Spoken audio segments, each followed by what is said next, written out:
आणि संघर्ष करा तुमच्या आमच्या जीवनाचा मूलमंत्र डॉक्टर बाबासाहेबांनी दिला. तुमच्या आमच्या सुखी संपन्न समृद्ध जीवनासाठी बाबासाहेबांनी काय केले?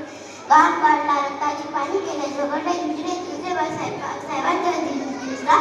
म्हणून तुमच्या आमच्या देव सगळ्यांनी लक्षात ठेवा.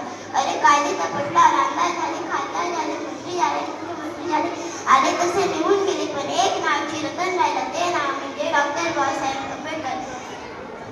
शेतकऱ्यांना, कष्टकऱ्यांना, कामगारांना, दलितांना बाबासाहेबांनी जागृत केलं.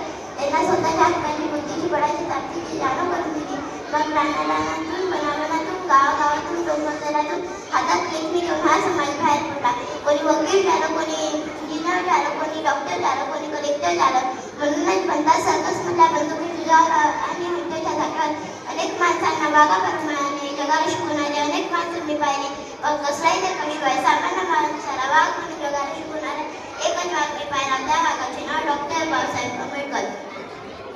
बाबासाहेबांचे कार्य, कर्तृत्व, नेतृत्व, मातृत्व हिमालयाच्या उंचीवर सह्याद्री एवढा बुलंद आणि बोलायचे आहे की त्यांची जीवन लढा, मान सन्मान एवढा मोठा आहे. सरकारी कार्यात अनेक ते त्यांच्या मदत केले, पण देवालाच भेटून त्यांची पूजा केली जाते. ते फक्त एकच विश्वरत्न केले, त्यांचे नाव डॉक्टर बाबासाहेब आंबेडकर.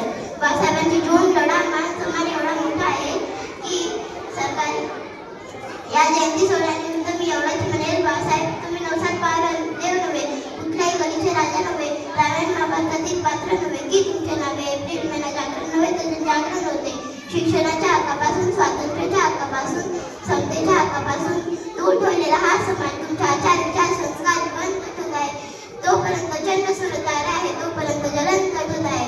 अरे या उपस्थित तरुणांना एवढे सांगणे आहे, अरे पोटात अन्न नसेल तरी चालेल, शरीरात रक्त नसेल तरी चालेल, पण डोक्यात बाबासाहेबांचे विचार असणे गरजेचे आहे. अरे लोग तो इंसान को गुलाम बनाकर बादशाह बने, पर गुलामों को इंसान बनाने वाले बादशाह बाबासाहेब. ते एवढं करून मी माझे 2 शब्द संपविते. जय भीम, जय भारत, जय संविधान.